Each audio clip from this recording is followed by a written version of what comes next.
بسم الله الرحمن الرحيم الحمد لله نحمده ونصلي على رسوله الكريم أما بعد رب اشرح لي صدري ويسر لي أمري واحلل عقدة من لساني يفقهوا قولي. ہم سیرت النبی صلی اللہ علیہ وسلم اور تاریخ اسلام کے اسباق پڑھ رہے ہیں، اور آج کا جو ہمارا سبق ہے اس کا عنوان ہے اسوہ حسنہ کی جامعیت، دوسرا حصہ۔ اس سے پہلے درس میں ہم پچھلا حصہ جو تھا حصہ اول وہ مکمل پڑھ چکے ہیں۔ اس کا اگر ہم اس موقع پر خلاصہ پڑھیں تو اس کا خلاصہ کچھ یوں بنتا ہے۔ ہم نے پڑھا مسلمان اللہ رب العزت کی طرف سے بھیجے گئے تمام سچے رسولوں پر ایمان رکھتے ہیں، اور ان تمام انبیاء اور رسول کی علیحدہ علیحدہ الگ الگ خصوصیات تھی۔ یہ تمام انبیاء علیہ السلام جو بھیجے گئے تھے یہ محدود وقت کے لیے تھے اور مخصوص علاقوں کے لیے تھے۔ ان کے برعکس شریعت محمدی حضرت محمد صلی اللہ علیہ وسلم جس شریعت کو لے کر آئے اس میں ایک عالمگیر پیغام ہے، اور وہ تمام مخلوقات کے لیے، انسانوں کے لیے، جنات کے لیے، ہر مخلوق کے لیے عالمگیر پیغام لے کر آئی ہے۔ پھر جو دین ہے وہ اسلام ہے، اور اسلام دین فطرت ہے، اور شریعت محمدی تمام انبیاء علیہ السلام کی تعلیمات کا خلاصہ تھا۔ وہ ساری کی ساری خصوصیات جو گزشتہ انبیاء میں علیحدہ علیحدہ ہوا کرتی تھی، حضور نبی کریم صلی اللہ علیہ وآلہ وسلم کے اندر ساری کی ساری صفات یکجا ہو گئی۔ اس وجہ سے حضور اکرم صلی اللہ علیہ وسلم کے اسوہ حسنہ کی جامعیت مزید بڑھ جاتی ہے۔ اس کے حوالے سے پچھلی سلائیڈ میں بھی یہ بات گزری کہ اسلام جو ہے وہ دین فطرت ہے، اور اسلام ہمیں سکھاتا ہے کہ اخلاق کی عمدگی کا اظہار کریں ہم، اور تمام انبیاء علیہ السلام کی تعلیمات کا خلاصہ سیرت محمدی کے اندر موجود ہے۔ حضور حضرت محمد مصطفیٰ صلی اللہ علیہ وسلم کی سیرت مکمل اور آپ کا اسوہ حسنہ ایک کامل ضابطہ حیات اور دستور ہے۔ اس کے بعد اصولی طور پر کسی اور چیز کی سرے سے کوئی حاجت ضرورت باقی ہی نہیں رہ جاتی، اور نہ کسی اور نظام و قانون کی ضرورت محسوس ہوتی ہے۔ اس موقع پر ہم یہ تذکرہ کریں گے کہ دنیا میں جتنی بھی چیزیں ہمیں نظر آتی ہیں، جو افراد اشخاص ہمیں جس حیثیت میں بھی نظر آتے ہیں، اس کے اندر اسوہ حسنہ کس طور پر مکمل ضابطہ حیات اور مکمل نظام کائنات اس کو فراہم کرتی ہے۔ اس طور پر اگر آپ دیکھیں کہ آپ بادشاہ ہیں اور سربراہ مملکت ہیں، تو آپ کو اسوہ حسنہ شاہ عرب اور فرما روائے تو عالم کی زندگی کے اندر ملے گا۔ کہ آپ علیہ السلام کی زندگی اس کے لیے نمونہ ہوگی۔ اگر آپ بادشاہ اور سربراہ مملکت ہیں تو آپ کو جو اسوہ حسنہ ملے گا وہ شاہ عرب اور فرما روائے عالم کی زندگی میں ملے گا، کہ حضور صلی اللہ علیہ وسلم اس کے لیے اسوہ حسنہ ہوں گے۔ اور اگر آپ فقیر و محتاج ہیں تو کمبلی والے کی زندگی آپ کے لیے اسوہ ہے، جنہوں نے کبھی کھجوریں بھی پیٹ بھر کر نہ کھائی، اور جن کے چولہے میں بسا اوقات 2 ماہ تک آگ نہیں جلائی جاتی تھی۔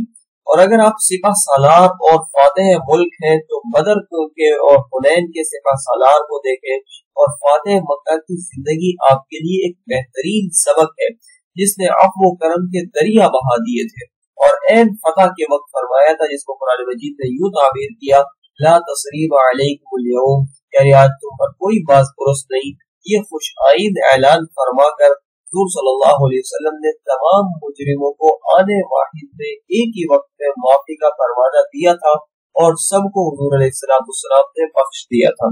اور اگر آپ قیدی ہیں تو شعب ابی طالب کے زندانی کی حیات آپ کے لیے درس عبرت ہے، کہ آپ کی قوم نے آپ کو جو شعب ابی طالب میں محصور کیا تھا، قید کیا تھا، اور پورے 3 سال تک حضور علیہ السلام اپنی قوم قبیلے سمیت قید رہے تھے۔ اگر آپ تاریخ دنیا ہیں تو غار ہرا کے گوشہ نشین کی خلوت آپ کے لیے قابل تقلید عمل ہے۔ تو اس طور پر مکمل ضابطہ حیات جو ہمیں نظر آتا ہے وہ حضور جناب نبی کریم صلی اللہ علیہ وسلم کی زندگی میں نظر آتا ہے۔ اسی طریقے سے ملازمین کے لیے بھی حضور علیہ السلام کی حیات مبارکہ کے اندر اسوہ موجود ہے۔ اگر کوئی شخص چرواہا ہے یا ملازم ہے تو مقام اجیاد میں دیکھے کہ جناب سرور عالم صلی اللہ علیہ وسلم اہل مکہ کی بکریاں چرا رہے ہیں، اور دیکھ کر کوئی شخص اپنا دل سکون میں لے سکتا ہے کہ نبی علیہ السلام نے کیسے محنت مزدوری کی اور کیسے دوسرے کی ملازمت کی۔ اسی طریقے سے اگر آپ معمار ہیں تو مسجد نبوی کے معمار کو دیکھ سکتے ہیں، ان کی اقتداء کر کے خوشی محسوس کر سکتے ہیں، اور اگر آپ مزدور ہیں تو خندق کے موقع پر اس بزرگ ہستی کو پھاوڑا لے کر مزدوروں کی صف میں کھڑا دیکھ سکتے ہیں،